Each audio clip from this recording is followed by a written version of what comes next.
Itutuloy ko yung aking message last Sunday. So this will be part 2.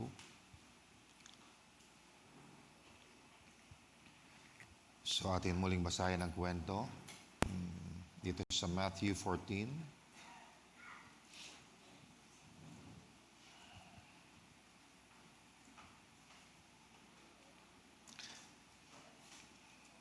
So, tulad ng sinabi ko last Sunday, this story took place, or this event took place after the miracles of the loaves, na kung saan minultiply ng Panginoon ang 5 loaves and 2 fishes para pakainin ang 5,000 men beside women and children. At sabi dito sa verse 22, Matthew 14 verse 22, and straightway Jesus constrained his disciples to get into a ship and to go before him unto the other side, while he sent the multitudes away. And when he had sent the multitudes away, he went up into the mountain apart to pray. And when the evening was come, he was there alone. But the ship was now in the midst of the sea, tossed with waves, for the wind was contrary. And in the 4th watch of the night, Jesus went unto them walking on the sea. And when the disciples saw him walking on the sea, they were troubled, saying, It is a spirit. And they cried out for fear. But straightway Jesus spake unto them, saying, Be of good cheer, it is I, be not afraid. And Peter answered him and said, Lord, if it be thou, bid me come unto thee on the water. And he said, Come. And when Peter was come down out of the ship, he walked on the water to go to Jesus. But when he saw the wind boisterous, he was afraid, and beginning to sink, he cried, saying, Lord, save me. And immediately Jesus stretched forth his hand and caught him, and said unto him, O thou of little faith, wherefore didst thou doubt? And when they were come into the ship, the wind ceased. And they that were in the ship came and worshipped him, saying, Of a truth, thou art the Son of God. Praise God. Now, tingnan naman natin ang pagkasulat muli, bagkat this story was accounted not only by Matthew, but also by Mark and John. So, we are reading it again kasi we want to have the complete details of the story, pagkat meron binanggit si Mark na hindi binanggit ni Matthew, at ni John, meron din binanggit si Matthew na hindi binanggit ni Mark at John. So let's turn our Bible here in Mark chapter 6. Mark chapter 6, verse 45.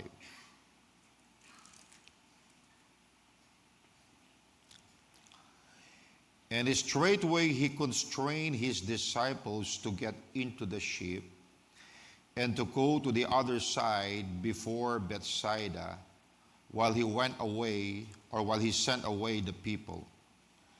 And when he had sent them away, he departed into a mountain to pray.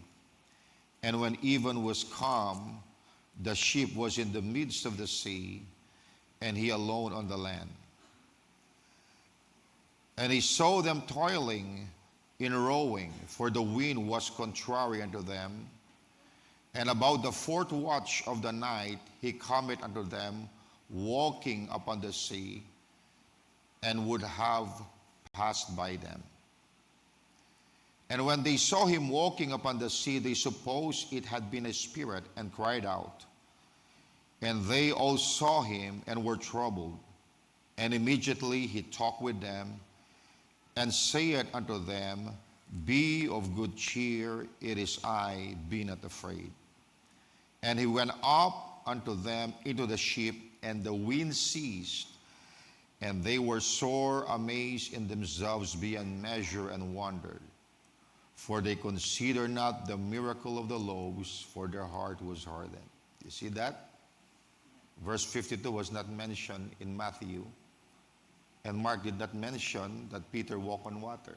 Kaya nga, we have to read, the different accounts. And dito sa John chapter 6, John chapter 6, the same story, verse 15.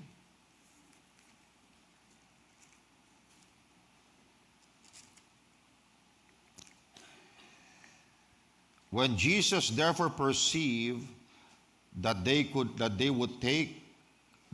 come and take him by force to make him king, he departed again into a mountain himself alone. And when even was now come, his disciples went down unto the sea, and entered into a ship, and went over the sea toward Capernaum. And it was now dark, and Jesus was not come to them. And the sea arose by reason of a great wind that blew. So when they had rowed about 25 or 30 furlongs, they see Jesus walking on the water and drawing nigh unto the ship, and they were afraid. So makita natin dito, this was not mentioned sa Matthew at Mark. It is showing the distance kung nasaan na sila doon sa sea when Jesus walked on water, 25 or 30 furlongs. Okay. Sabi sa verse 20, but he saith unto them, it is I, be not afraid. Then they willingly received him into the ship, and immediately the ship was at the land whither they went. And that wasn't mentioned in the two other Gospels. So tayo manalangin sa Panginoon. Panginoong Diyos, kami po ay nagpapasalamat sa lahat ng mga patutuo ng inyong kadakilan. Tunay nga, Panginoon, ang Diyos na aming pinaglilingkuran ay buhay na Diyos. And you are personal God. You deal with us personally in a very personal level. At muli kaming dadako sa iyong salita, Ama. Dalangin namin muli ang iyong pangunguna. Dalangin ko, Lord, that you would guide your servant on all the things that are to be said. And I pray that you would once again inspire the faith of those who would listen to your word. Because you said, Father, that faith cometh by hearing, and hearing by the word of God. May you bless your children, those who are streaming online. May your presence and blessing be upon them as well. At maging sa mga makikinig ng recorded message, Father. Itong aming dalangin, in Jesus' name we pray. Amen. Purihin ang Panginoon. God bless you. So you may have your seat.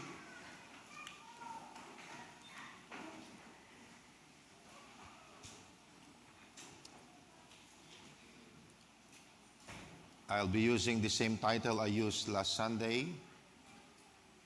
Okay, the words of Jesus himself. Be of a good cheer. It is I. Be not afraid. Dito sa Mark 6 verse 50, binasa natin, ang sabi dito, for they all saw him and were troubled. And immediately he talked with them and saith unto them, be of good cheer, it is I, be not afraid. And I believe that message of Jesus to them is not only for them, it is also God's message to us. Be of good cheer, it is I, be not afraid. Okay. Pwede nyo bang sabihin, be of good cheer? Amen. Na lumingon kayo sa inyong katabi, sabihin nyo, kapatid, it is Jesus talking, be not afraid.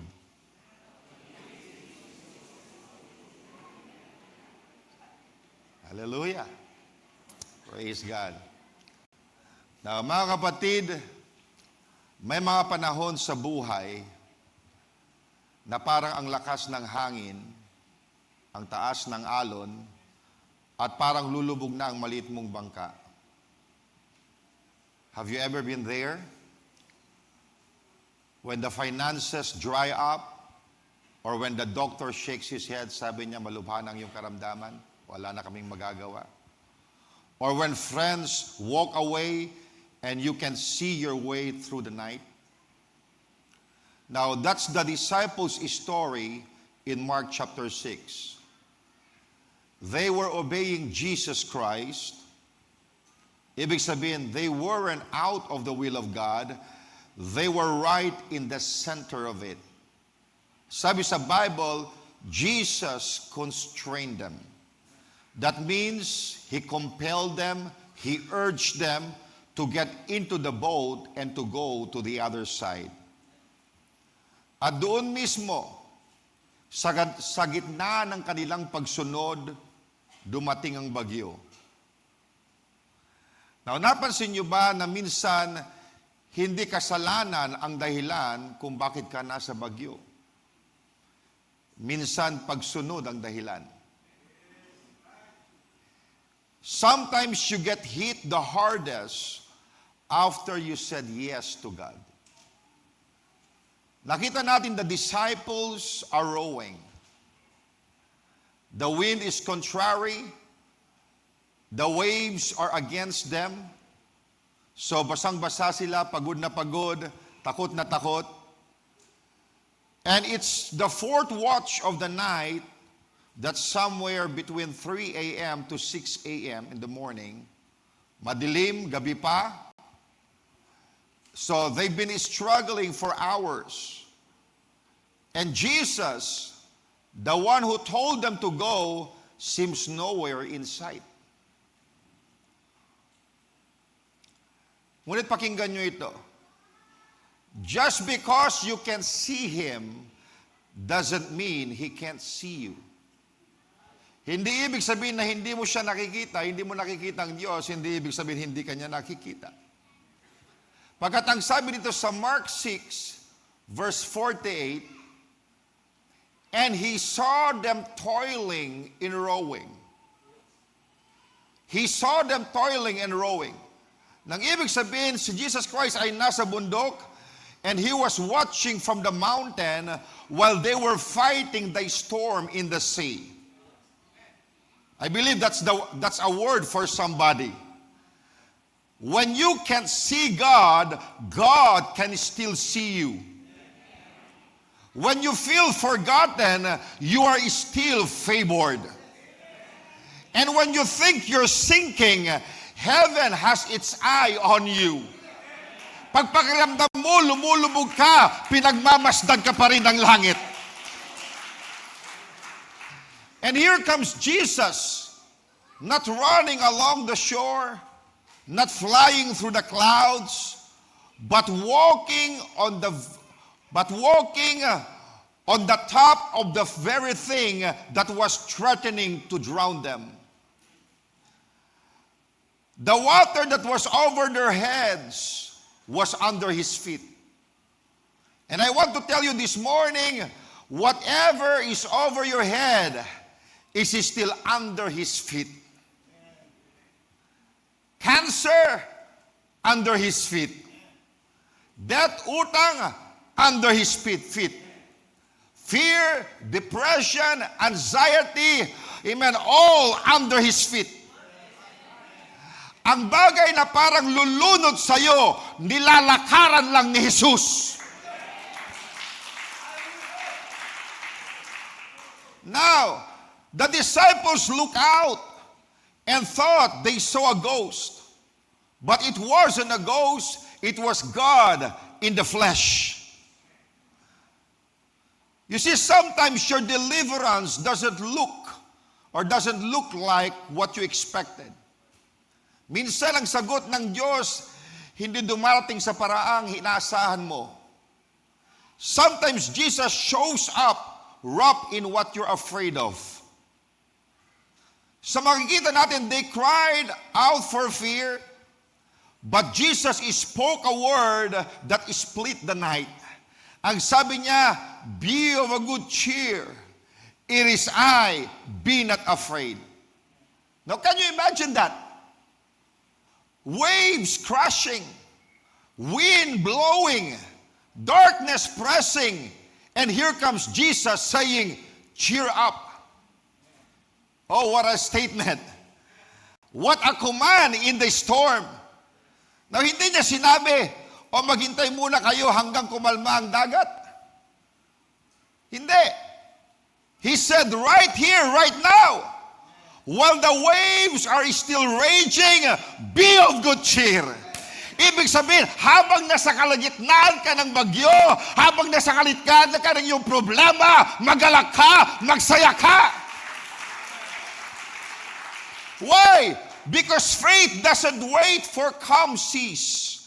Faith celebrates in crashing waves. Faith doesn't rejoice after the battle. Faith rejoices in the middle of the battle. Faith says, I don't see it yet, but I believe it's already done.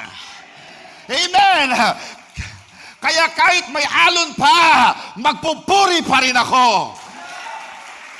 Kahit may bagyo pa, magtitiwala pa rin ako. Kahit hindi mo pa nakikita ang sagot, alam kong kumikilos na ang Diyos. Why don't you shout, be of good cheer? Amen. Now let's look again in Mark 6 verse 50. Ang sabi dyan, for they all saw him. They saw him walking on water. And were troubled. They become afraid. They were troubled. And immediately he talked with them. And he saith unto them, be of good cheer, it is I, be not afraid. Now notice three movements in that verse. Una, they saw him. Pangalawa, they were troubled. Pangatlo, he talked with them, saying, be of good cheer, it is I, be not afraid. What is that?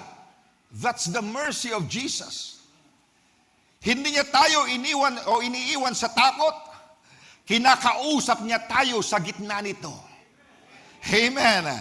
He doesn't leave us alone in fear. He talks with us. Kapag tayo natatakot, nagsasalita siya sa atin.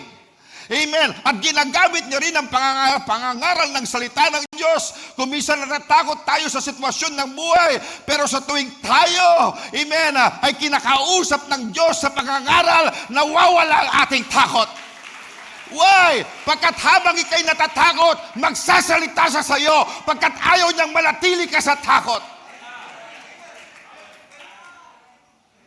Now, ang takot nagsisimula kapag mali ang tinitingnan mo. The disciples saw the wind. Nakita nila ang alon at nakita nila ang parang multo. And fear filled their hearts. Pero na nagsalita si Jesus, nagbago ang focus nila. Faith begins when you tune your ear to His voice above the storm. Ang pananampalataya nagsisimula kapag pinili mong pakinggan ang tinig niya kaysa sa ingay ng bagyo. Ang sabi sa Romans 10:17, faith cometh by hearing, and hearing by the Word of God. Amen. Nanawa niyo ba mga kapatid? Faith cometh by hearing, and hearing by the Word of God. Kaya kapag kayo nakakarinig, nabubus ang faith mo. So kailan pumapasok yung fear? Fear cometh by not hearing the Word of God. Amen. Mas nakikinig ka sa problema o sa sinasabi ng kondisyon kaysa sa salita ng Diyos. Diyan pumapasok ang takot. Pero kapag ikay nakikinig ng salita ng Diyos, amen, nai-inspire, amen, yung iyong pananampalataya, your faith rises at nawawala ang takot. Because faith cometh by hearing, and hearing by the Word of God. And when the Lord says, be not afraid, He is not giving a suggestion. He is issuing a command that carries power inside it. Hindi lang ito advice, may kapangyarihan ang salita niya. Naniniwala ba kayo? Itong salita ngayon na naririnig nyo, may kapangyarihan yan. Hallelujah! If you receive His Word, yung mismong salitang be not afraid ay magbibigay sa iyo ng lakas para hindi ka matakot. Now you can almost hear the compassion of His voice. Parang sinasabi niya, disciples, stop struggling. It's me. I'm right here with you. Na mga kapatid, fear thrives in the absence of revelation. Ang takot lumalakas kapag hindi mo kilala kung sino ang kasama mo. When you don't know who is with you, the storm looks bigger than it is. Diba? Kung hindi mo kilala kung sinong kasama mo, parang lumalaki masyado ang bagyo. Pero sa sandaling makilala mo, it is I. Siya pala ito. Amen. Biglang papasok ang kapayapaan. Hallelujah. Why? Because peace enters when recognition comes. Now let me illustrate. Marahil yung bata siya'y umiiyak sa dilim. Okay? A child may cry in the dark. Umiiyak siya kasi madilim. But the moment he hears his father's voice, sabi ng tatay, anak, ako ito. Now darkness didn't change.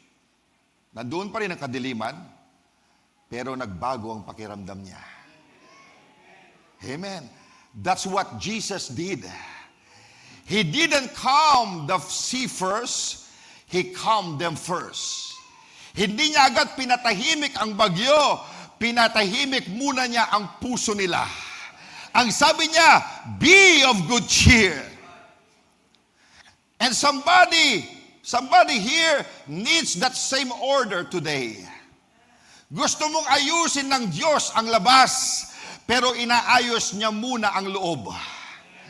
You want God to fix the outside, but He's trying to settle the inside. Because if you stand up on the inside, you will stand on the outside. Kaya pinakalma niya muna sa loob bago niya pinakalma ang bagyo. Now,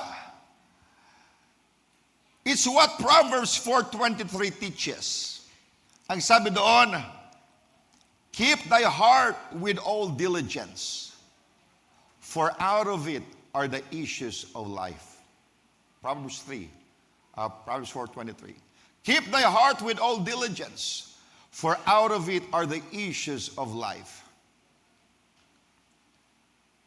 You have to keep your heart. Kung ang puso mo ay puno ng takot, lalabas ang takot sa buhay mo.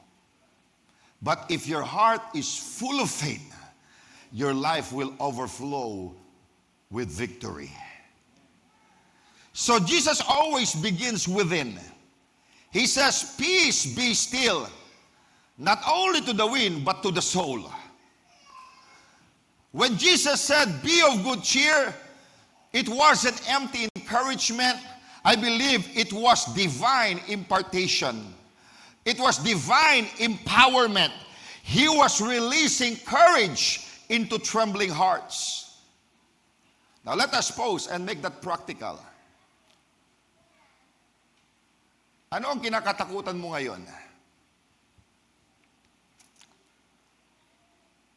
A doctor's report? O marahil isang bayarin na hindi mo alam kung paano mong babayaran? O marahil problema sa pamilya? But hear the message of Jesus today. Be of good cheer. It is I. Be not afraid.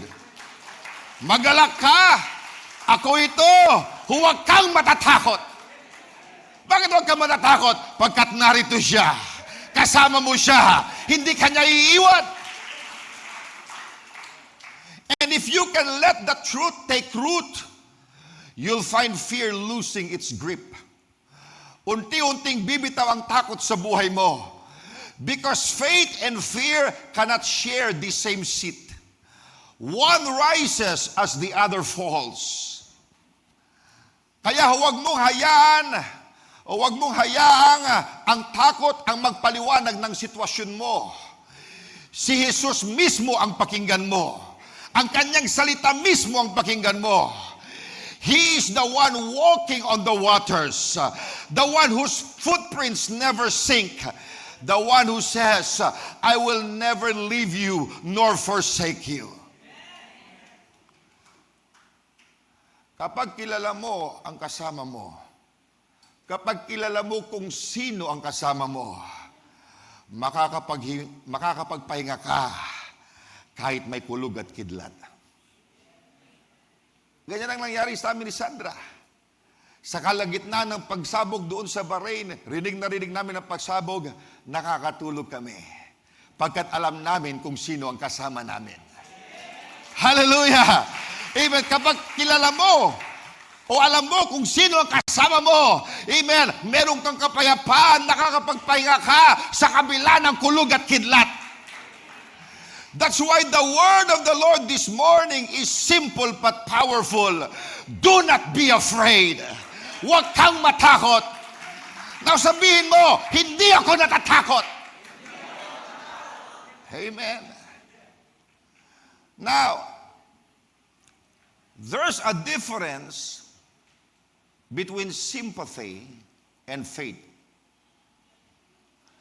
May pagkakaiba ang awa at ang pananampalataya.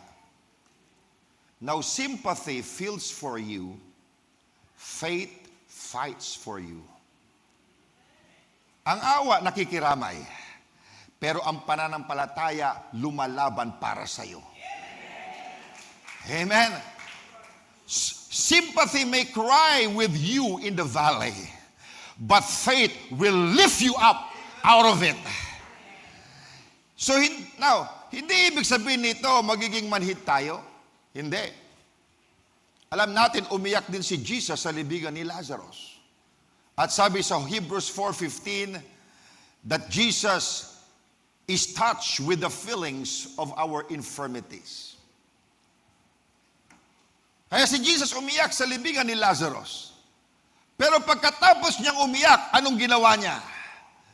He spoke, he commanded, he called Lazarus forth.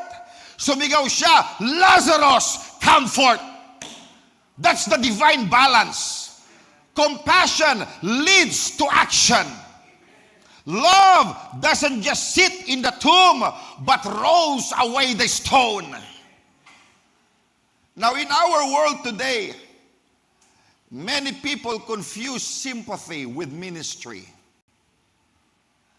Maraming tao ngayon, akala nila ang pagtulong ay pakikiayon sa lungkot. Kaya pag may nakita silang o kausap silang taong depressed, sasabihin nila, oo, kawawa ka naman. Alam mo, kung ako rin nasa sitwasyon mo, siguro susuko rin ako. Now, but that's not how Jesus ministered. Hindi ganyan ang paraan ni Jesus. Nang ang mga disipulo natakot sa bagyo, hindi sinabi ni Jesus, I understand. Nakakatakot nga talaga yung bagyong ito. Hindi. Ang sabi niya, be of good cheer. Now, can you imagine how that sounded to them?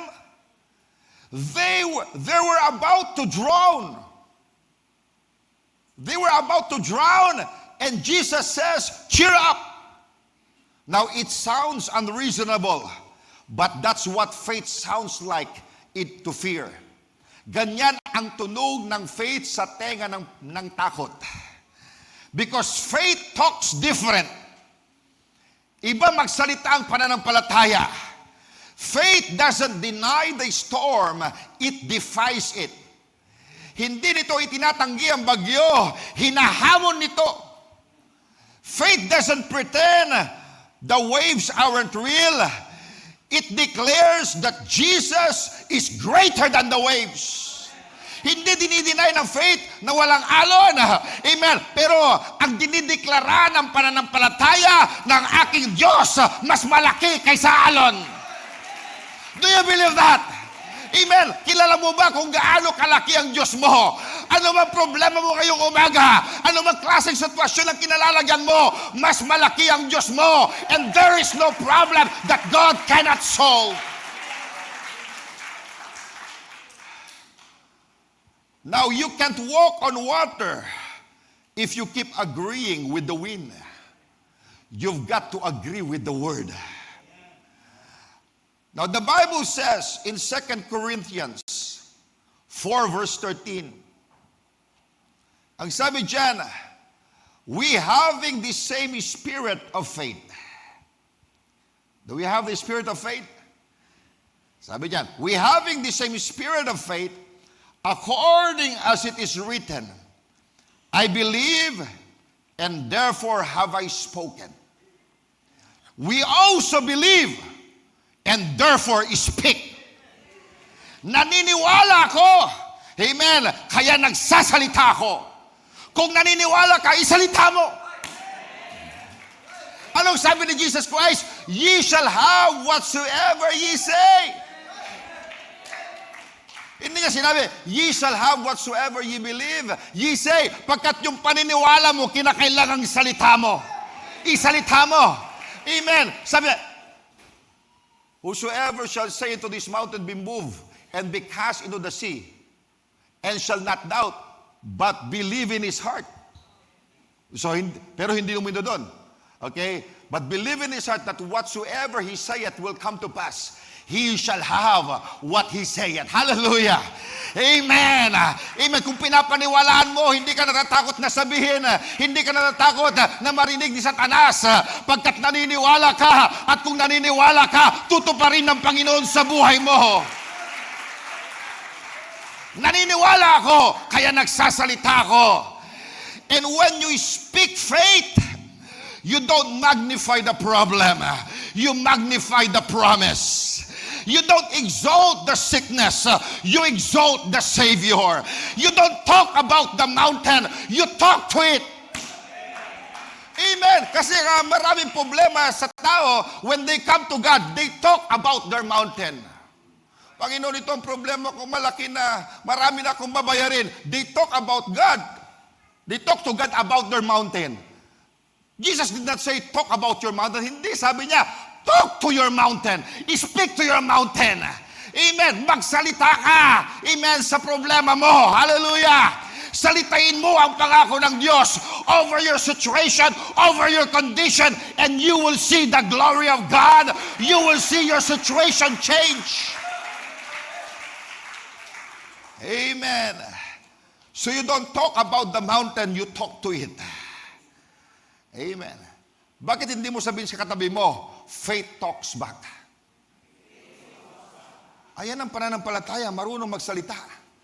Kung sinisindak ka ng problema mo, marunong magsalita ang pananampalataya. Hindi siya mananahimik. Hallelujah. Amen. Pag sinabi ng karamdaman, wala ka ng pag-asang gagaling. Amen. Ang pananampalataya magsasalita, sinungaling ka. Amen. Sa kanyang mga latay, ako'y magaling na. Hallelujah. Amen. Oh, hindi mo na mababayaran ay mga obligasyon mo. Sabi mo, sinungaling ka problema. Amen. Pagkat the Lord is my shepherd, I shall not want. Ang Panginoon ang aking pastor, hindi ako magkukulang. Pagkat lahat ng pangangailangan ko ay pupunuin niya. He will supply my needs. Ang pananampalataya, marunong magsalita. Hallelujah. Hindi tinatakot ka na ng problema, nananahimik ka, hindi. Ang pananampalataya matapang, nagsasalita, lumalaban.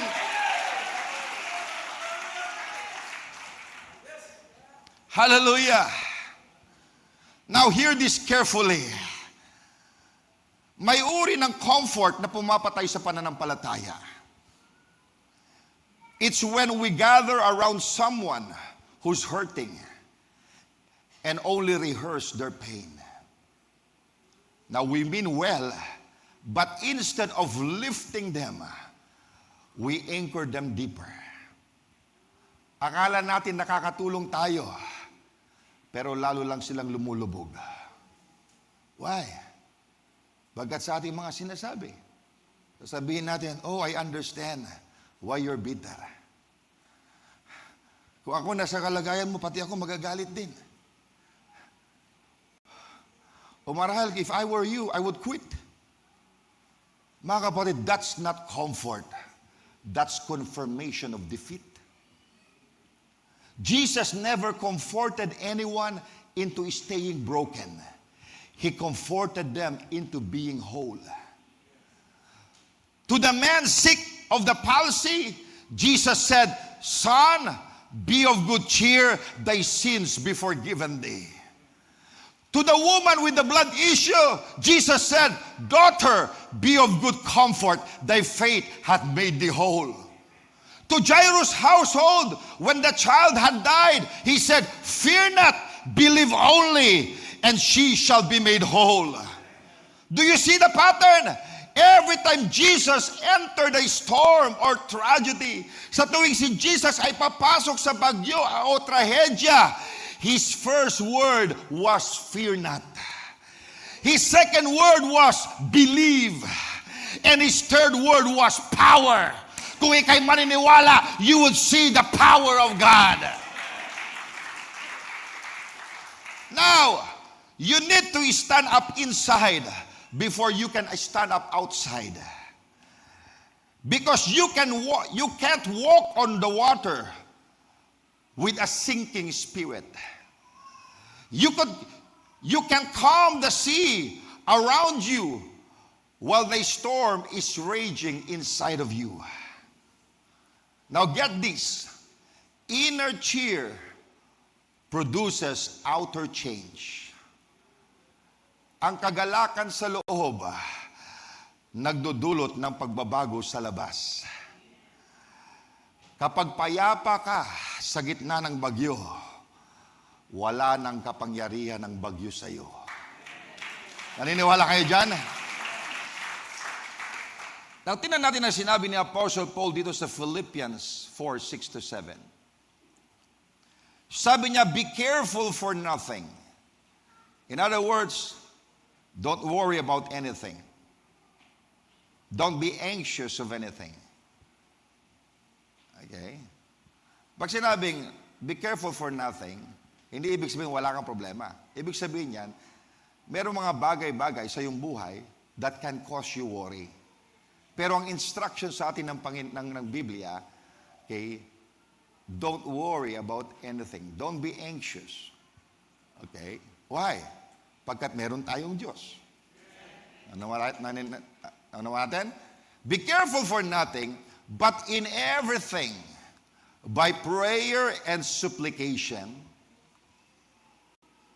with thanksgiving, na may pasasalamat, let your request be made known unto God. Ganyan ba tayo humingi sa Panginoon? May kasamang pasasalamat? Kahit hindi pa nag-manifest? Okay. With thanksgiving, let your request be made known unto God. At ano mangyari? And the peace of God, which passeth all understanding, shall keep your heart and minds through Christ Jesus. Now, notice, thanksgiving comes before peace. Tama? Ibig sabihin, magpapasalamat ka muna bago dumating ang kapayapaan. So that means you praise before you see it. Magpupuri ka bago mo pa makita. You rejoice before the rescue. Magagalak ka bago pa dumating ang sagot. You smile before the sea still. Bago pa kumalma ang dagat, nakangiti ka na. Why? Because faith says, I'm not waiting for calm seas to cheer up. I'm cheering up until the sea becomes calm. Hindi ako maghihintay na kumalma ang dagat. Amen. Magagalak ako hanggang sa kumalma ang dagat. Kaya ngayong umaga, refuse to sink in sympathy. You refuse to drown in despair. tumanggi kang malunod sa kawalan ng pag-asa. Let the Word of God lift you up. Now say this aloud with me. I will not fear. I will not sink. I will stand in faith. Glory to God.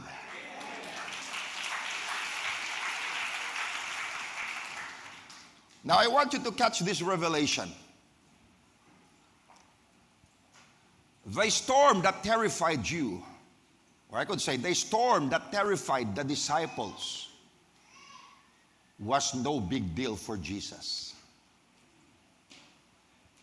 I repeat, the storm that terrified the disciples was no big deal for Jesus.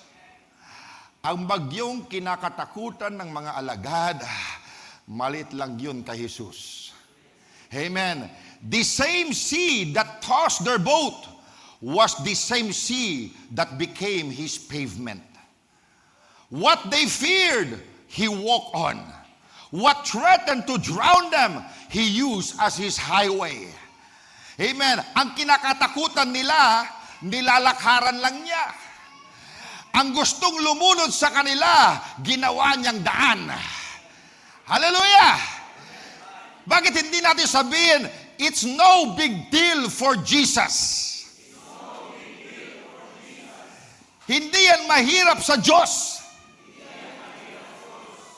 Amen. Alam mo niyang hinaharap mo, hindi yan mahirap sa Diyos.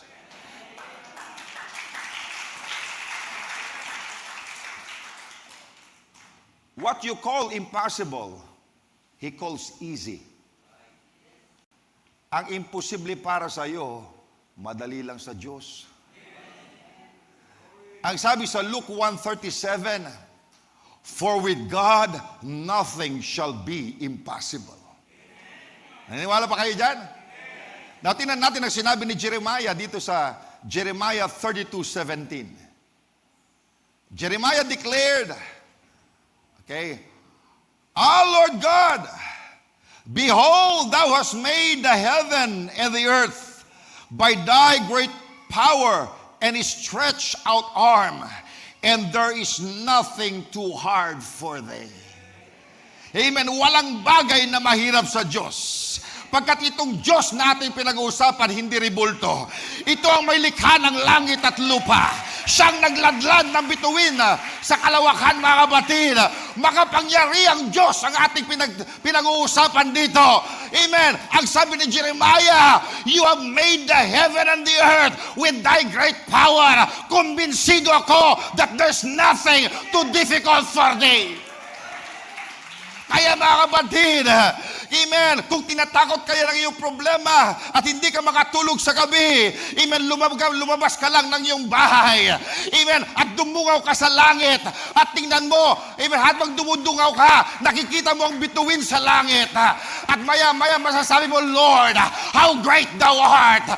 Ikaw may likha ng mga bituin na yan, kaya walang imposible sa'yo.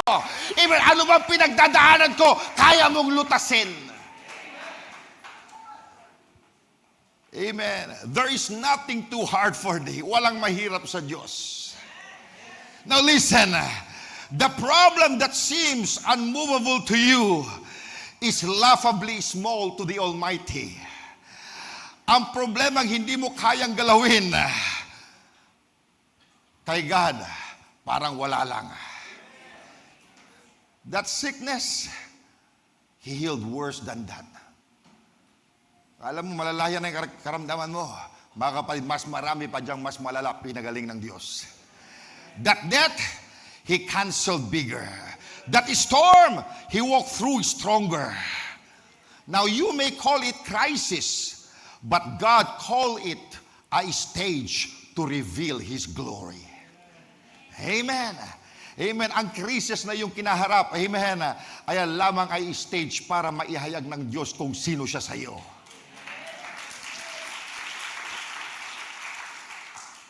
When man says it's too late, God says, I'm just getting started.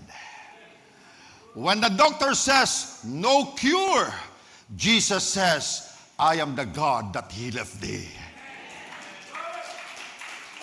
When the banker says, denied, heaven says, approve. Amen. When your enemy says, it's over, God says, watch this. Hallelujah! Mga kapatid, we serve a God who opened the Red Sea. We serve a God who shut the mouths of the lions. We serve a God that brought fire down from heaven. We serve a God that raised His Son from the grave. Kung kaya niyang gawing lahat na yon, then your problem this morning is not big deal for God. Ang iyong problema, maliit lang yan sa Diyos. Pinatunayan na ng Diyos kung sino siya from ages to ages. At sinasabi ko, hindi siya nagbabago. Hindi nawala ang kanyang kapangyarihan. Hindi nabawasan ang kanyang kapangyarihan. Ang makapangyarihang Diyos noon, makapangyarihan pa rin ngayon. Hallelujah! Can we shout again? It's no big deal for God. Hallelujah. Now when Jesus walked on the water, He was sending a message to every believer. At itong kanyang mensahe, what overwhelms you is under my feet. Ang bumabagabag sa iyo, nasa ilalim lang ng paa niya. Nakukoy mga kabatid, your sickness is under His feet. Your fear is under His feet. Your failure, your shame, your death, your addiction, all under His feet. Hallelujah. That's why Ephesians 1 verse 22 says, and hath put all things under His feet, and gave Him to be the head over all things to the church. So lahat ng bagay ay nilagay ng Diyos sa paanan ni Kristo. Now, catch this. Kung ang lahat ay nasa ilalim ng paa ni Kristo, at tayo ang katawan ni Kristo, amen, then they are under our feet too. Amen. Nasa ilalim din ng ating paa. Kaya huwag kang yuyuko sa bagay na nasa ilalim mo. Amen. Stand in the authority of Christ and tell that storm, peace, be still. Anak ng Diyos, pakinggan nyo. Amen. You're not a beggar trying to get God's attention. You are a believer walking in divine authority. Si Pedro sa book of Acts, hindi siya umiyak, oh Lord, do something about this man. Hindi ganun ang ginawa ni Pedro. Amen, ang sabi ni Pedro, in the name of Jesus Christ of Nazareth, rise up and walk. No, that's not begging, that's commanding the power of God. Even that is faith in action. When you know who you are in Christ, you stop asking fearfully and start commanding boldly. Amen. That's what Jesus did on the sea. He didn't panic. He spoke, peace be still. Kaya ganyan din ang gagawin mo. Speak to your storm. Peace be still in my family. Peace be still in my body. Peace be still in my finances. And the moment you declare God's word in faith, nagbabago ang paligid. Nagbabago ang kalagayan mo. Nagbabago ang sitwasyon mo pagkat sinalita mo ang salita ng Diyos na mayroong pananampalataya. Now, you may not see it instantly, but something starts to move. unti-unti nang tumatahimik ang bagyo. And peace starts to fill the air. That's the moment we're coming into right now. The miracle atmosphere. And I want to say this prophetically. May ilan sa inyo, lalakaran niyo ang bagay na dati kayong nilulunod. Lalakaran niyo ang bagay na dati kayong nilulunod. Amen. Nang ibig sabihin, yung bagay na lumulunod sa iyo, you will have dominion over it. Hallelujah! You will rule over it. Purihin ang Panginoon. Amen. Some of you are about to use the same storm that tried to destroy you as a bridge into your next level. Ang parehong bagyo na gustong sumira sa iyo, magiging tulay patungo sa susunod na antas mo. Hallelujah! Glory to God! Glory to God! You're not going under. You're going over. Hindi ka lulubog, tatawid ka.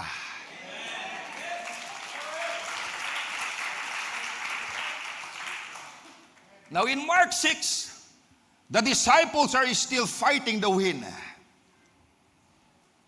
They've been rowing all night. Pagod na sila. Nanginginig ang loob nila. And here comes Jesus. Not in another boat, not in an angelic rescue, but walking on the very thing that was threatening their lives. Nilalakaran niya ang bagay na gustong lumunod sa kanila. Hallelujah. Now that's not deliverance, that's not just deliverance. That's dominion. Now hindi niya agad inalis ang bagyo. Pinakita niya na siya ang may kapangyarihan dito. And he didn't say, oh, let me get in the boat first, then I'll calm it. No, he revealed himself in the middle of the storm. Why? Because Jesus doesn't always take you out of the storm. Sometimes he shows you how to walk above it. Amen. Minsan hindi ka agad ilalabas ng Panginoon sa bagyo, pero tuturuan kanyang lumakad sa ibabaw ng bagyo. Hallelujah! To have dominion over it. Now, it reminds me of a woman with a blood issue, or with the issue of blood, in Mark chapter 5. Sabi doon, 12 taon siyang nagdurusa. 12 taon na walang lunas. Nalustay niya ang kanyang ari-arihan, naibenta niya para sa kanyang medication, but the Bible said that his condition, is not getting better. It's even getting worse. Ngunit isang araw, she heard about Jesus. At sabi niya sa kanyang sarili, mahawakan ko lang ang laylayan ng kanyang damit, gagaling ako. Now listen, she had a storm inside her body. But faith stood up on the inside before she ever touched Jesus. Ang pananampalataya tumayo sa loob niya bago niya pa mahawakan ang laylayan ni Jesus. So she pressed through the crowd, through the pain, through the shame. Pinilit niyang lumapit, kahit masakit, kahit nakakahiya. At nang mahawakan niya si Jesus, anong nangyari? Dumaloy ang kapangyarihan. At lumingon si Jesus sa kanya. Anong sabi niya? Daughter, be of good comfort. Thy faith hath made thee whole. Do you see it again? The same language. Be of good comfort. In other words, be of good cheer. Don't be afraid. Mga kapatid, every miracle starts with courage before the change. Bago dumating ang himala, kinakailangan muna ang tapang. Now, gumaling yung babae noong naniwala siya. Hindi lang noong tumigil ang pagdurugo. Now, somebody here needs to press through and touch him this morning. Now, your storm can't stop you. Do you believe that? Your storm can't stop you. Your faith will carry you. Now, back to that storm. When Jesus said, "It is I," anong sagot ni Peter? Sa Matthew 14:28.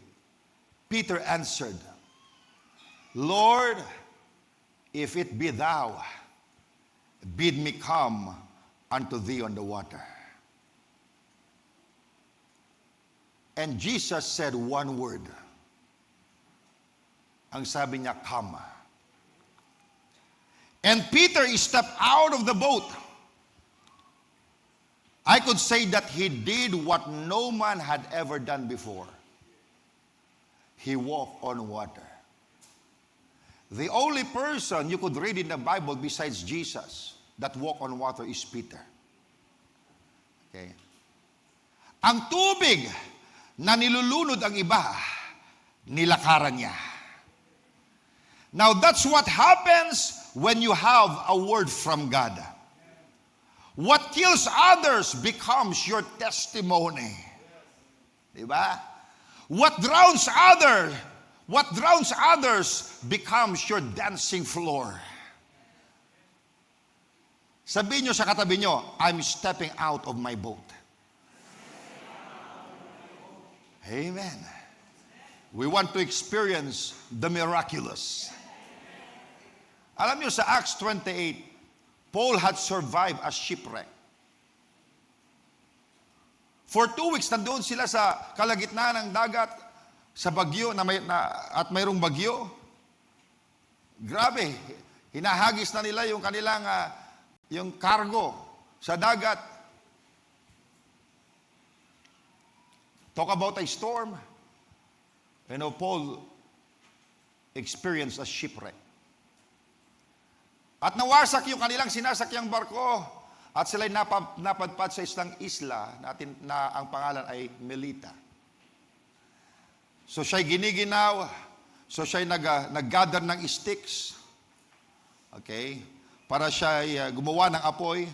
At habang ginagather niya yung sticks, sabi sa Bible, merong viper na kumapit sa kanyang kamay. At sabi ng mga nakakita, "Oh, he must be a murderer. He escaped the sea, but vengeance would let him live." Pero si Paul, pakinggan nyo, he shook off that viper into the fire and felt no harm. Inalog niya ang ahas at itinapon niya sa apoy at walang nangyari sa kanya. Ang inaasahang papatay sa kanya, naging patunay ng kapangyarihan ng Diyos. And the same hand that the devil tried to poison, the same hand ang nanalangin sa mga may sakit sa isla na yun at maraming gumaling. Glory to God. Now that's the pattern. The woman bled for 12 years, but her faith made her whole. Peter faced the storm, but faith made him walk on water. Paul faced the snake, but faith made him unshakable. And the disciple faced the sea, but faith brought them to the other side. So what's the common thread? Each one decided, "Be of good cheer. It is I. Be not afraid." Now, it's your turn to walk. Whatever storm you're facing, walk on it. Ano man ang bagyo mo, lakaran mo. Sickness, walk on it. Utang, lakaran mo. Depression, lakaran mo. Betrayal, lakaran mo. Amen. Hindi mo kailangang hintayin na tumigil ang alon. If Jesus said, come, then that word itself carries the power to keep you afloat. If you'll step out in faith, you'll discover that what once drowned you can't hold you anymore. Yung gustong maglunod sa'yo, wala nang kapangyarihan sa'yo. Now, why don't you declare this with me? Nilalakaran ko ang bagay na lulunod sana sa akin. Tinatapakan ko ang bagay na magpapalubog sana sa akin. Nagagalak ako bago pa dumating ang sagot. Glory. Hallelujah. Now, dumarating ang panahon sa buhay ng mananampalataya na hindi agad nawawala ang bagyo. Nanalangin ka na, nanampalataya ka na, kumapit ka na sa salita, pero nandyan pa rin ang alon. Now, anong gagawin mo? You praise Him. Magpuri ka.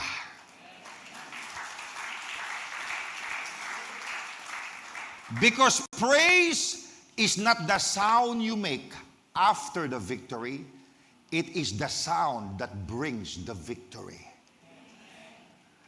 Ang papuri hindi lang bunga ng tagumpay, ito ang magdadala sa iyo sa tagumpay. Now, tingnan nga natin ang halimbawa niyan. Dito sa Acts chapter 16, verse 25 to 26. This is about Paul and Silas. Hinuli sila at sila ikinulong. At itong nangyari habang sila'y nasa loob ng bilangguan. Verse 25. And at midnight, Paul and Silas prayed and sang praises unto God. And the prisoners heard them.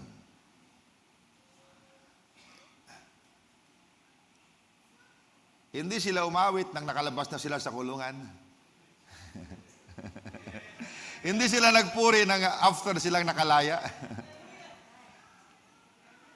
Ang sabi ito, and at midnight, Paul and Silas prayed. Nasaan sila? Nasa bilangguan. And sang praises unto God, and the prisoners heard them. And suddenly, there was a great earthquake, so that the foundations of the prison were shaken. And immediately, all the doors were open, and everyone's bands were loose. Now, picture this. Nasa kulungan sila. Bugbog, duguan, nakakadena sila. It's midnight. Pinakamadilim na oras. Panahon na parang wala ng pag-asa. Ngunit anong ginawa nila? Anong ginawa nila? Nanalangin sila. At umawit sila ng papuri sa Diyos. Now, they didn't wait for deliverance to sing. They sang until deliverance came. Amen. Hindi nila hinintay na sila'y makalaya bago sila umawit. Hallelujah. Sila'y umaawit hanggang sila'y makalaya. Kaya sabihin nyo sa katabi nyo, midnight praise brings morning breakthrough.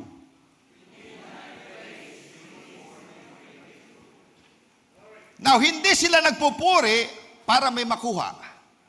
Nagpupuri sila pagkat kilala nila ang Diyos.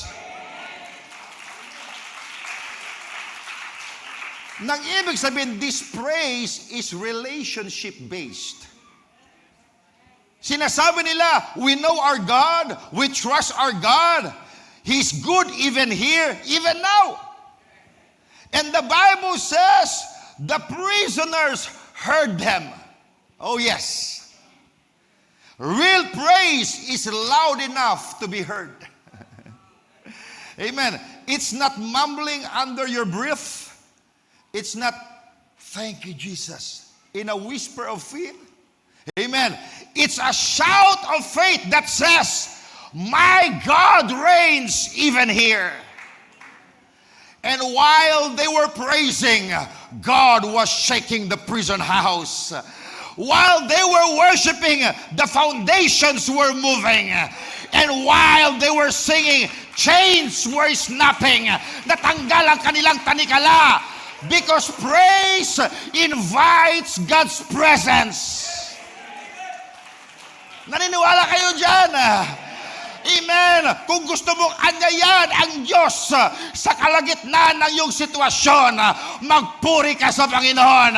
Because praise invites His presence. And when God steps in, lahat ng hindi sa Kanya mawawala. Now, praise in the storm confuses the enemy. Nalilito ang kaaway kapag nagpupuri ka sa gitna ng bagyo. Amen. Pagkat ini-expect ni Satanas na iiyak ka, but instead you clap. Satan expects you to faint, but instead you dance. He expects you to give up, but instead you lift your hands and say, hallelujah anyhow. At sabi ng demonyo, teka, ano yung ingay na naririnig ko na nanggagaling sa bilangguhan? Hallelujah! It's the sound of faith that cannot be chained. Hindi pwedeng talihan ng kaaway ang papuri ng isang taong punong-puno ng pasasalamat at pananampalataya. That's why David said in Psalm 34 verse 1, ang sabi niya, I will bless the Lord at all times. His praise shall continually be in my mouth. Sa lahat ng oras, magpupuri ako. Not just when it's easy, hindi lamang kapag madali, but even when it's hard, kahit mahirap, ang papuring may sakripisyo, may pinakamatinding kapangyarihan. Amen! Yayanagin niya ang iyong sitwasyon. Now, some of you have been waiting for the storm to end before you shout. But your shout is what will end the storm. Amen. Kaya habang nasa bagyo ka, sumigaw ka, magpuri ka na. Now, notice something else. Paul and Silas didn't run out when the doors opened. They stayed. Because the presence of God became more real than the prison itself. They weren't praising to escape. They were praising because they'd already overcome. And that's the kind of faith Jesus spoke about when He said, be of good cheer. It is I. Be not afraid. Ganito ang gusto ng Diyos na behavior natin sa gitna ng bagyo. Be of good cheer. Nakangiti ka pa rin. Hindi ka natatakot. Be of good cheer. It is I. Be not afraid. Now, that's not wishful thinking. That's victorious living. You can reach a place where your joy isn't tied to outcomes. Your peace isn't tied to circumstances. and your faith isn't tied to feelings, you can rejoice before the battle is over. Because in Christ, the war is already won. Hallelujah! Kay Kristo, panalo na tayo.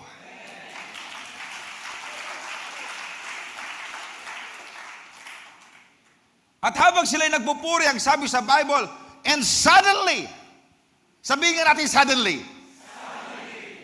Now that's what happens when heaven responds to faith-filled worship.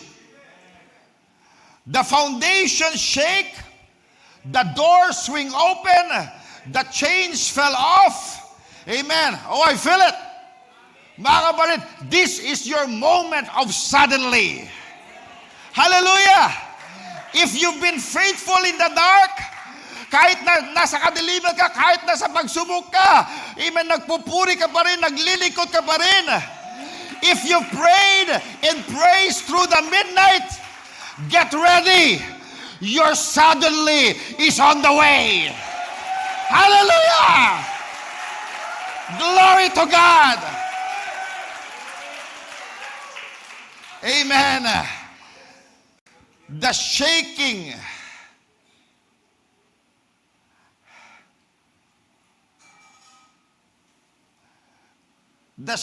you feel isn't destruction, it's deliverance. The tremble under your feet is not the end, it's the beginning of freedom. Amen. Kaya sabi mo, Lord, I'll praise you at midnight because morning is coming. Amen. Glory.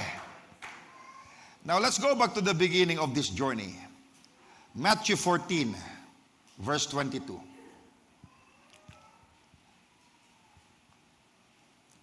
Matthew 14, verse 22.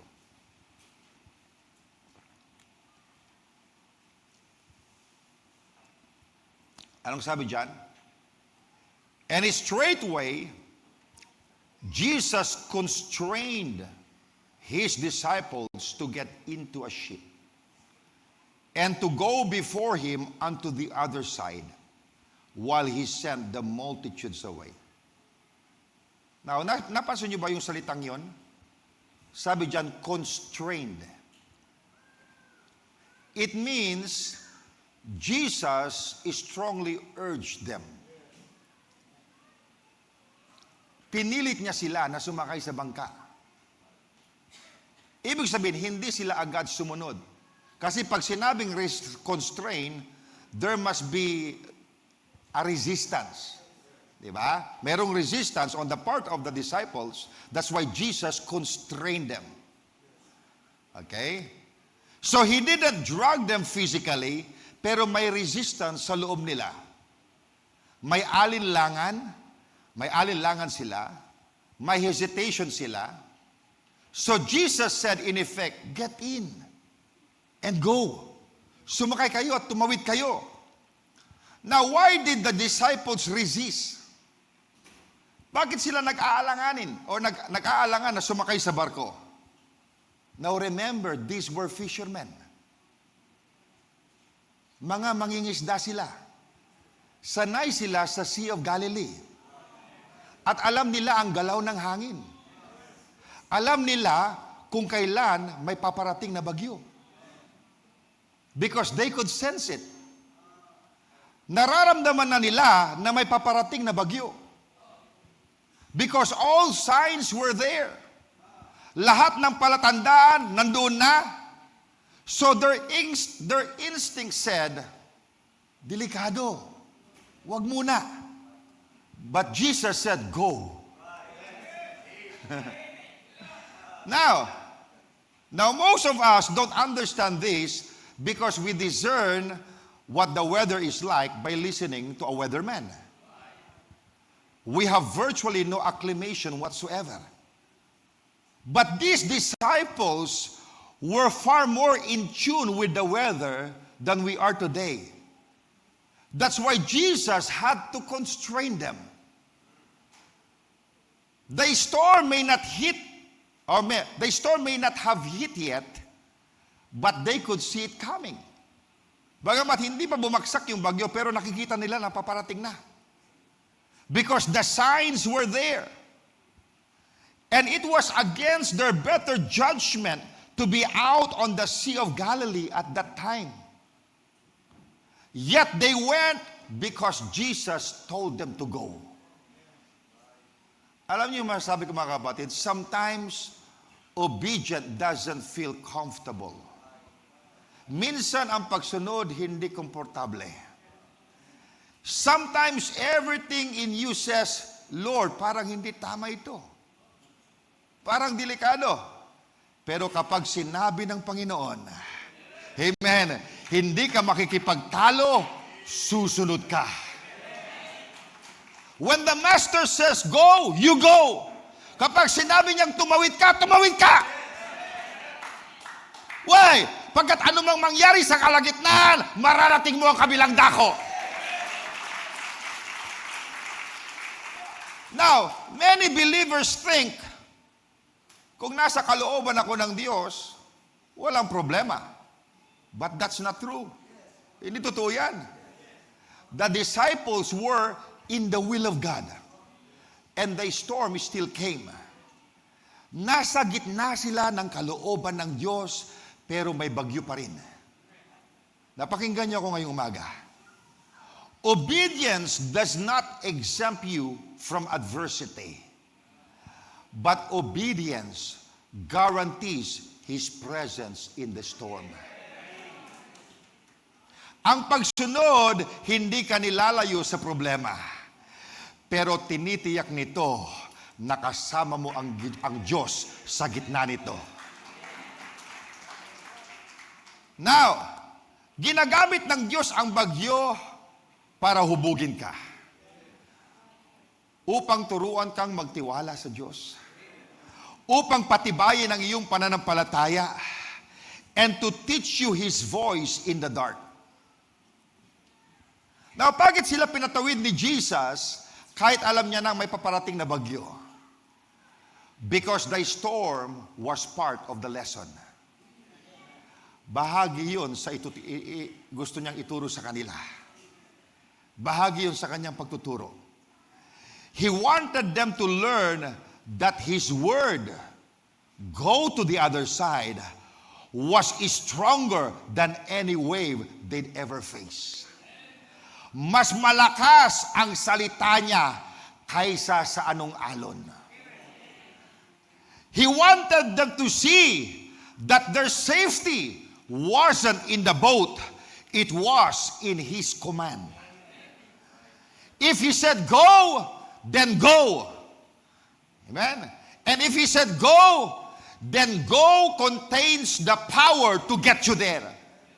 Pag sinabing pumunta ka, yung salitang pumunta ka roon, may kasama yung kapangyarihan para dalhin ka doon.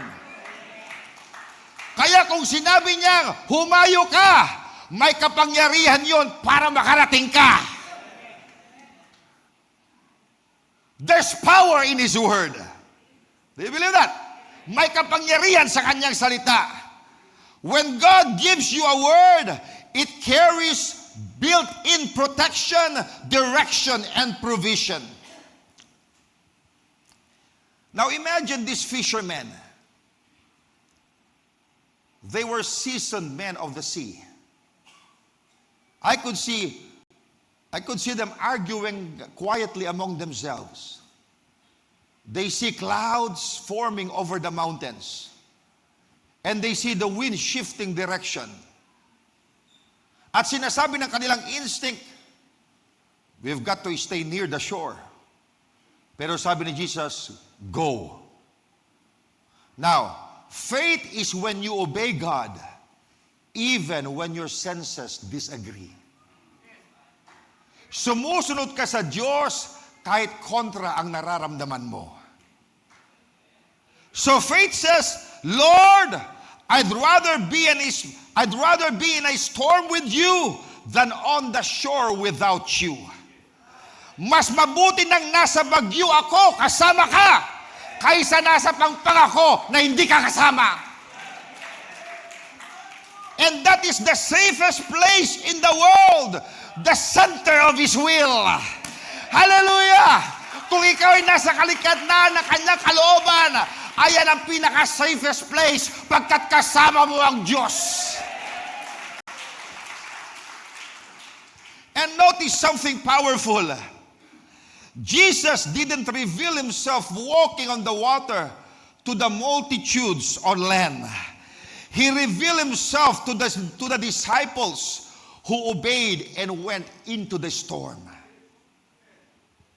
Revelation doesn't come to the crowd, it comes to the committed. If you want to see the supernatural, you've got to obey His word. You can stay on the shore of comfort and expect to see the glory of God. It is in deep waters of obedience that the glory walks towards you. Tingnan niyo ang sinabi dito sa Psalm 107, 23 to 24. They that go down to the sea in ships, that do business in great waters, they see the works of the Lord and His wonders in the deep. Ang pumapalaot. Okay, they see the works of the Lord and His wonders in the deep. So if you want to see His wonders, you must launch into the deep. You can stay in comfort and expect the supernatural. Now, the disciples rode for hours. And the scripture says, the wind was contrary. Okay, mga kapatid, kung itong direksyon nila, yung hangin papunta rito. So, yung hangin kinukontra yung direksyon nila. So, habang sila ay nagsasagwan, ilang oras na nakalipas, at sabi doon, habang sila nagsasagwan, the wind was contrary. Para bang lahat ng bagay ay laban sa kanilang pagsunod. Maybe you felt that. When every step of faith feels like resistance. You're giving, nagbibigay ka, but the bills are still due. You're praying, but the answer hasn't come. You're serving, but you feel unseen. Pero mga kapatid, just keep rowing. Amen. Magpatuloy ka. Amen. Don't turn back to the shore because it's got hard. Huwag kang bumalik sa pangpang dahil mahirap. Huwag kang babalik dahil mahirap. The word still stands. Go to the other side. Because somewhere between your obedience and your exhaustion, Jesus is walking your way.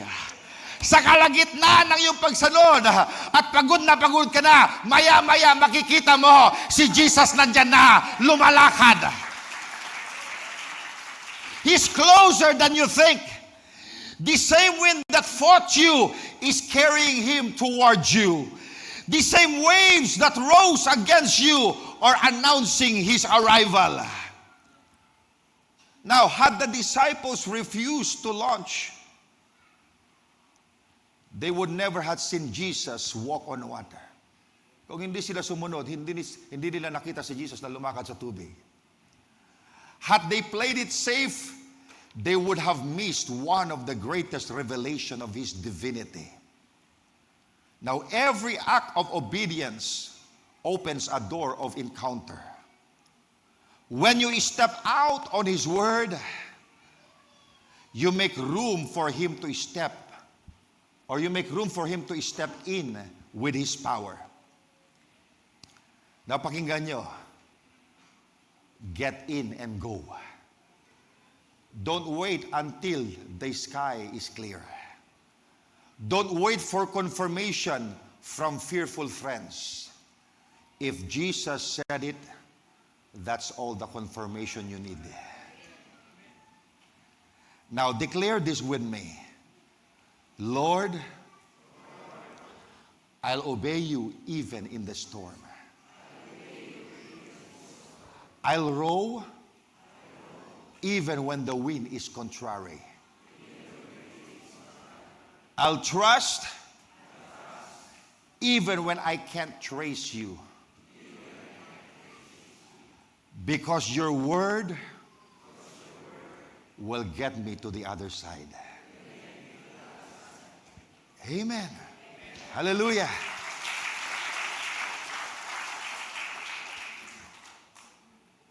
Now,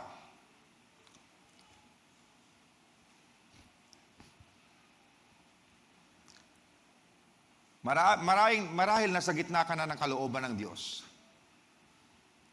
Pero may hangin, may alon, at may laban pa rin. Now, that's not a sign that you've missed God. It's often proof that you're exactly where He wants you to. The disciples didn't choose the sea that night. Jesus sent them there. And what happened? The wind rose up, the waves roared, and fear filled their hearts. Now listen carefully. The Lord wasn't punishing them. He was positioning them.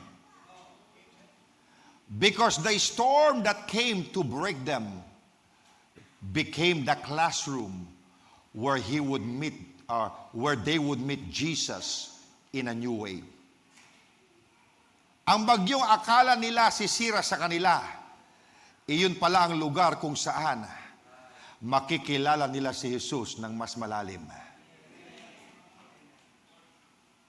Now marami sa atin na nanalangin, Lord, show me your glory. Pero kapag dumilim ang langit, sinasabi natin, Lord, bakit may bagyo? But God says, you ask for glory.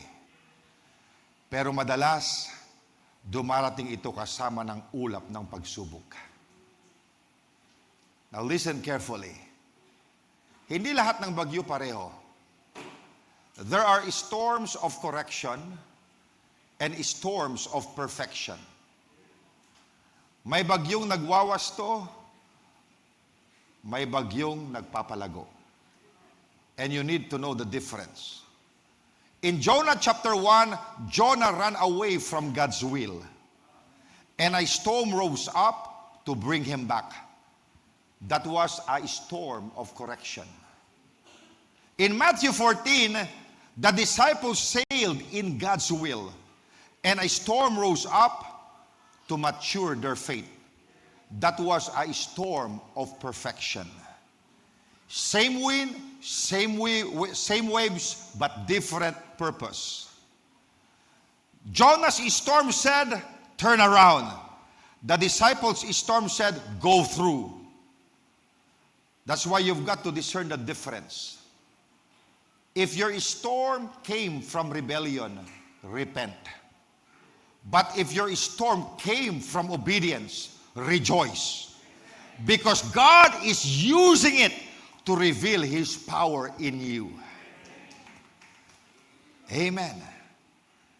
Now, tingnan nga natin itong kwento dito sa Acts chapter 16, 9 to 10. Now, ang sabi dito, and a vision appeared to Paul in the midnight. There stood a man of Macedonia and prayed him, saying, come over into Macedonia and help us. And after he had seen the vision, immediately we endeavored to go in Macedonia, assuredly gathering that the Lord had called us for to preach the gospel unto them. Now dito, merong direksyon si Paul na gustong puntahan. Pero nagkaroon siya ng vision, okay, na merong isang tao, tinatawag siya, come over here into Macedonia and help us. At si Apostle Paul, okay, binago niya yung kanyang direksyon to follow God dahil sa vision na kanyang nakita. So sila'y nagtungo sa Macedonia upang ipangaral ang ebanghelyo doon. So nakita natin, now they are walking in divine instruction. They are on assignment pagkat ang Diyos ang nagdala sa kanila sa Macedonia. They are right where God told them to be. But what happened next? Alam natin na merong nang mayroong isang babae na possessed ng demon, okay, nang nirebuke ni Apostle Paul yung demon possessed na yon, pinagkakitaan nila kasi yun kasi nanguhula. Pero nang lumabas yung spirit, hindi niya na magawa yung kanyang ginagawa dati. Okay, ano nangyari? Okay, the city revolts, and Paul and Silas are stripped, beaten, and thrown into prison. Na teka. Hindi ba ang Diyos ang nagsugo sa kanila sa lugar na yon? Yes, ang Diyos. And yet they are bruised, bound, and bleeding in the dark.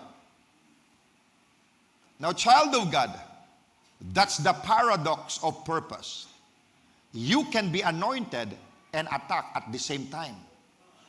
You can be chosen and chained in the same chapter. But hear me, every divine assignment carries divine opposition. If hell is fighting you, it's because heaven has chosen you. Amen! Kaya nilalabanan ka ni Satanas kasi ayaw niya yung ginagawa mo, pagkat yung ginagawa mo, kalooban ng Diyos. That's why Paul said in 1 Corinthians 16 verse 9, "For a great door and effectual is open to me." So mayroong great door na binuksan ng Diyos sa kanya. "And there are many adversaries." Maraming kaaway. Doors and devils travel together. The moment you step into opportunity, opposition rises. But don't fear the resistance. It's proof that you're breaking through. If there is no adversaries, you're probably not near a great door.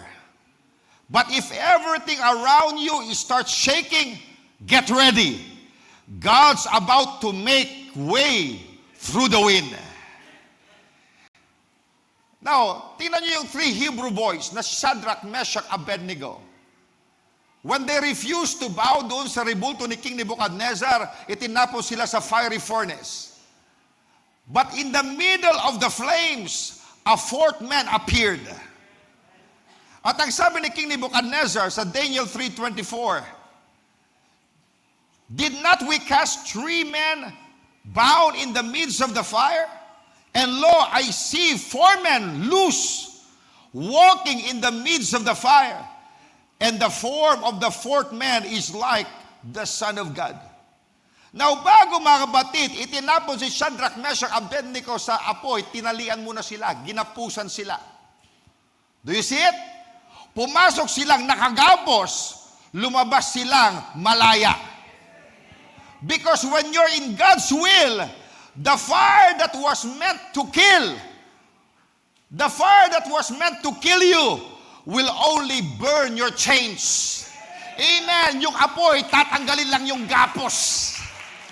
Amen. Kung minsan ginagapos tayo ng kaaway sa mga bagay-bagay, pero dadaanan tayo ng Panginoon sa apoy, hindi para sirain ka, para tanggalin yung gapos ng kaaway. Hallelujah! Nabalik tayo sa Mark 6, verse 48. It says, "And he saw them toiling in rowing. Now they couldn't see him, but he saw them." Now, and that's still true today. When you can't trace his hand, you can still trust his heart. He knows exactly where you are. Nasaan ka man, alam ng Diyos kung nasaan ka. The GPS of grace never loses signal. Hindi ka nawawala sa radar ng Diyos. He sees you, is struggling, rowing, pressing through the night. And at just the right time, He's walking your way. Amen. So even in the storm, you could say, "I am in His will."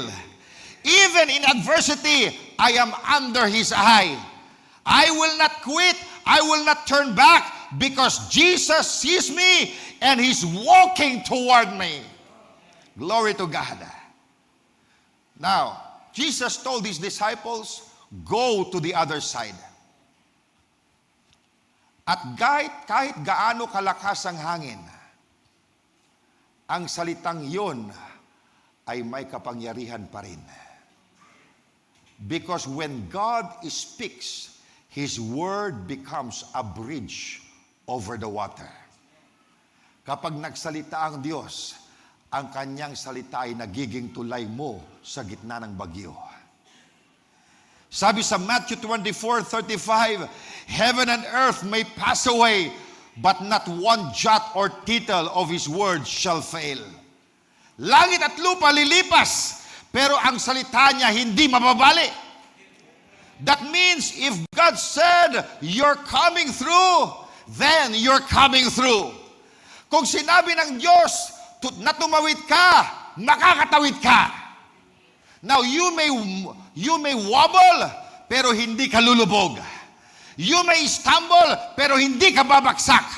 Because the word that sent you will sustain you. Ang salitang nagpadala sa iyo, siya rin magdadala sa iyo hanggang dulo. Now catch this.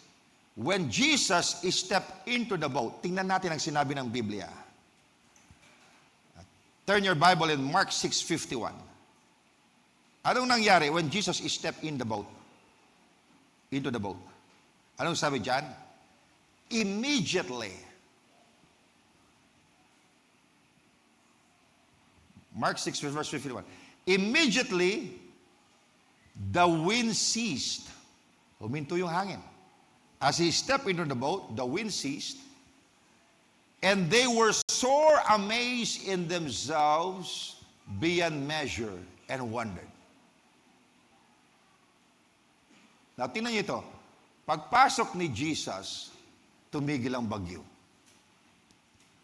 When the Master steps in, what terrified you becomes your testimony.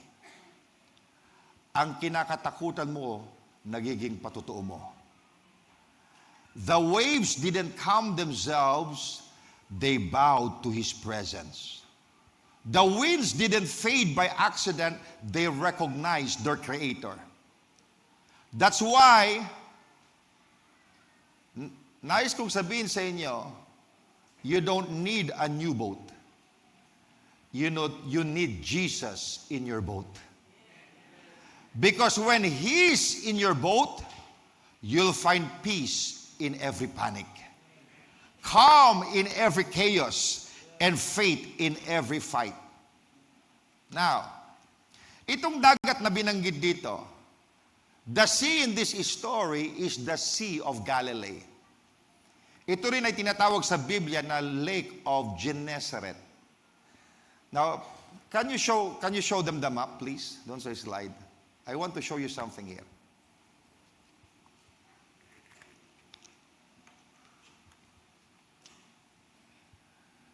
Ito yung dagat na pinag-uusapan natin. Itong dagat, itong Sea of Galilee, it's about 12 miles from north to south. So that is 12 miles. And it's about 7 to 8 miles from east to west. Nakuha natin? Now, when Jesus told the disciples to go to the other side, nandito sila. Malapit sila sa Bethsaida at Capernaum. Okay? So, nang sinabi ng Panginoon sa kanila, go to the other side, nandito yung location nila. Now, so, they have to move from here, okay, on one side toward Gennesaret or the western shore. Dito sila papunta. Now, a trip of roughly 5 to 8 miles by boat.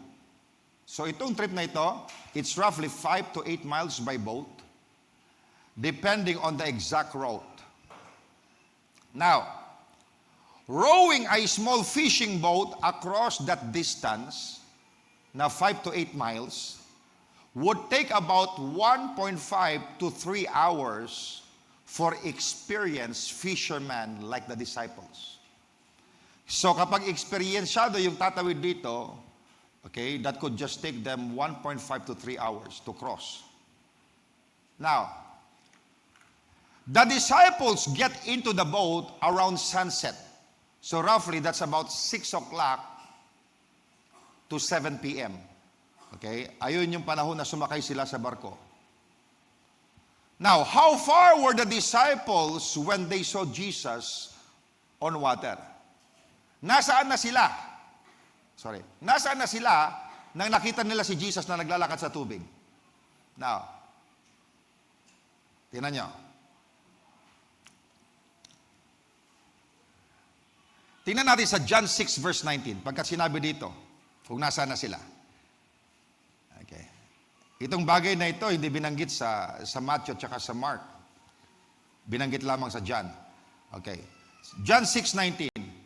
So when they had rowed about 25 or 30 furlongs, they see Jesus walking on the sea and drawing nigh unto the ship, and they were afraid.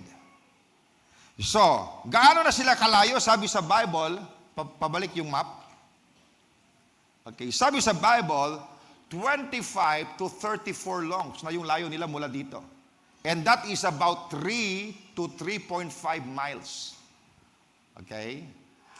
At ang Sea of Galilee is about 7 to 8 miles from east to west. Okay? So if they had gone 3 to 3.5 miles, ibig sabihin, nandun na sila sa gitna. Okay? Andito pa lang sila sa gitna. Okay? Now, tingnan niyo mga kapatid. They had lunch around evening. And Jesus came to them in the fourth watch of the night. Ang fourth watch, that is 3 a.m. to 6 a.m. Ibig sabihin, they have been rowing. How long? They have been rowing for about 8 to 9 hours already. Yung sanang biyahe na 1.5 o 3 oras, 8 o 9 na oras na sila, nasa gitna pa rin sila.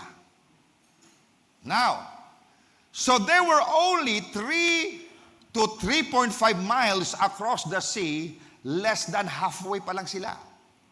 Now, so if the total trip was about 7 to 8 miles, and they covered about 3 to 3.5 miles, then they still had about 3.5 to 4.5 miles left to reach the other side.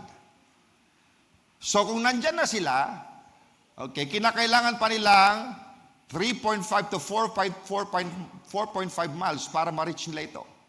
Malayo pa sila. Now John's account reveal, catch this.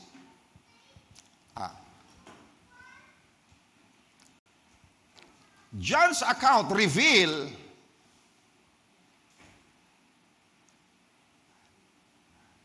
it reveals how they were translated to the other side. Na-translate sila on the other side. Tingnan nyo. Tingnan sa John 6 verse 21. Okay? Sabi dyan, then they willingly receive him into the ship. Okay, nang pumasok siya sa ship, ano nangyari? And immediately, the ship was at the land whither they went. Sabi dyan, immediately, agad-agad. Now, hindi matagal, biglaan. Now, bakit they were in the middle of the sea. 3.5 to 4.5 miles pa para marating nila yung destination nila. Okay? Pero pagod na sila, hirap na, halos kalahati pa lang na biyahe nila. But the moment they received Jesus, they were instantly translated to the other side. Hallelujah! Sa sandaling tinanggap nila si Jesus, bigla silang nakarating sa kabilang pangpang. Now, the disciples and Jesus were translated around 3.5 to 4.5 miles to the other side. Ano yon? What a miracle! Mga kapatid, hindi yun natural speed. That's a divine acceleration. Hindi yun normal. Iyon ay supernatural. 8 to 9 hours na sila, nasa gitna pa rin sila, pero nang sumakay si Kristo, na-translate sila on the other side. Hallelujah!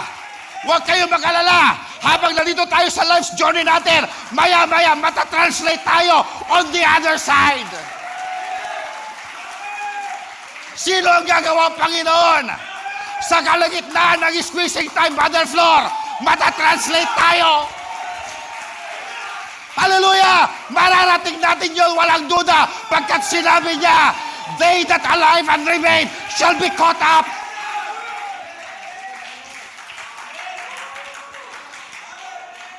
Amen! My goodness, that's why we have to read between the lines. Hindi yan binanggit sa Matthew at Mark, binanggit yan sa Book of John. So hindi ito natural speed. That's a divine acceleration. Hindi yun normal. Iyon ay supernatural. Mga kapatid, ang pag-alis natin sa mundong ito hindi normal. Supernatural ito. Hallelujah! We would change dimension. Hallelujah! Kaya huwag kayong mag-alala ano bang mangyari sa atin dito. Kasama natin ang Panginoon. Amen. At siya magta-translate sa atin on the other side. Now, praise the Lord. My goodness. Now, the boat and all that were there were instantly transported to the other side, where Jesus originally told them to go.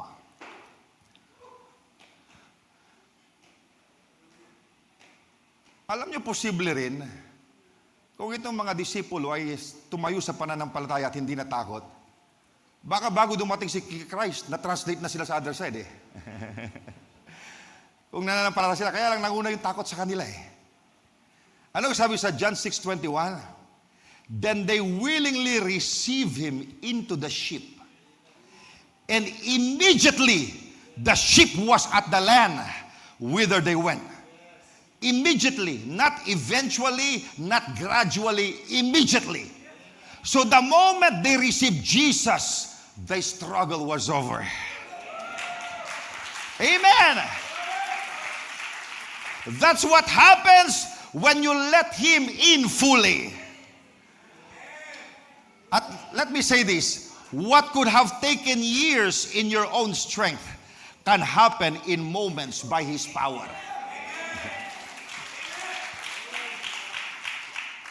Yung gugugol ng ilang taon sa kalakasan mo, kayang gawin ng Panginoon sa isang iglap sa pamamagitan ng kanyang kapangyarihan. Kaya don't limit God. One touch of his presence can translate you from turmoil to triumph, from fear to faith, from storm to shore. Now, I want you to picture the disciples as the boat hits the other side. Para kung nakikita, they're soaked but smiling. They were exhausted but amazed. Because they realized, we didn't die in it. Hindi tayo namatay sa bagyo. We grew through it. Lumagot tayo, nahubog tayo sa bagyo. Amen. Hindi kami namatay sa bagyo. Lumago kami dito. At ganyan din ang patutuon niyo, mga kapatid. Marahil may mga sugat ka, pero buhay ka. Amen. You may feel the wind on your face, pero hindi ka na nito kontrolado. Now, ano natutunan nyo? How to cheer up in chaos. How to praise in the prison. And how to walk in the waves. And how to call in faith instead of fear. Now, Jesus' word still rings through the centuries. hanggang ngayon, itong sinabi ni Jesus Christ, umaalingaw-ngaw pa rin. Be of a good cheer. It is I. Be not afraid. Hindi lamang yung para sa 12 disciples, para rin yun sa inyo. In the same word, He spoke in John 16, verse 33. Ang sabi niya, in the world ye shall have tribulation, but be of good cheer. I have overcome the world. Hallelujah. Now, He didn't just say, you will overcome. He said, I have overcome. And because He overcame, you will overcome. That means that your victory is not in question. It's already written. Your name is on the other side of this storm. Mga kapatid, you will not sink. You will cross over. Ano mang bagyo ang dinadaanan natin, mga kapatid, makita-kita tayo on the other side.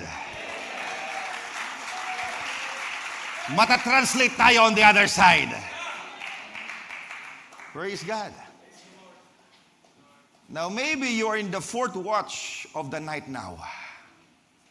You've been rowing, struggling, fighting to stay afloat.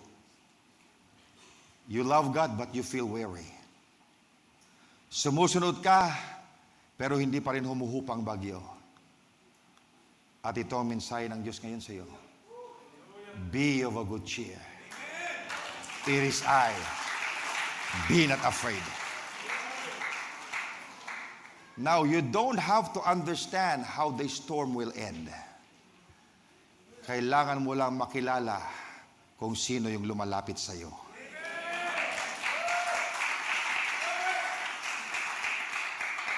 So if that's you today, anyayahan mo siya sa iyong bangka. You say, Jesus, come in. Because the moment you do, the storm ceases and the peace will flood your heart. Now, mga kapatid, remember this. I'm closing now. You can't stop every storm, but you can choose how you stand in it. Hindi mo mapipigilan lahat ng bagyo, pero mapipili mo kung paano ka tatayo dito. Stand with faith, not fear. Tumayo ka sa pananampalataya, hindi sa takot. Stand with praise, not panic. Magpuri, huwag magpanik. Stand with obedience, not offense. And if you do that, you will see the glory of God.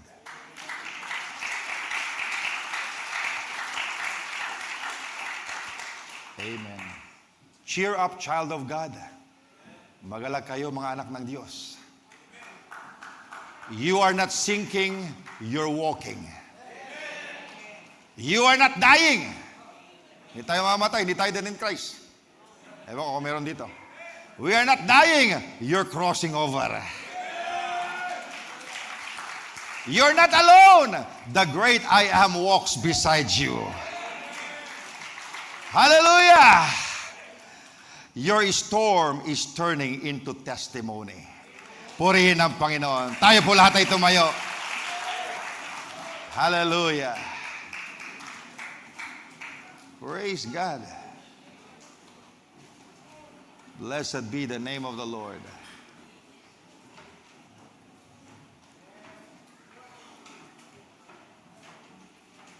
Purihin ang Diyos.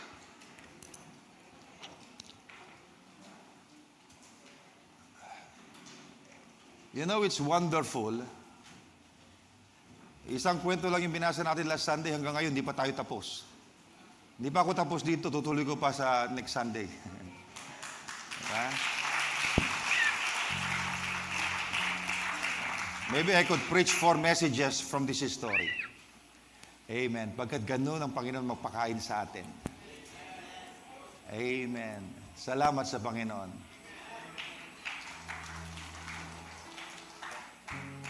Hallelujah. God is a God of speed. Amen. Nandito nga tayo ngayon sa ating journey on the way to the other side. But the time will come that Jesus would translate us. Purihin ang Panginoon. Do you love Him?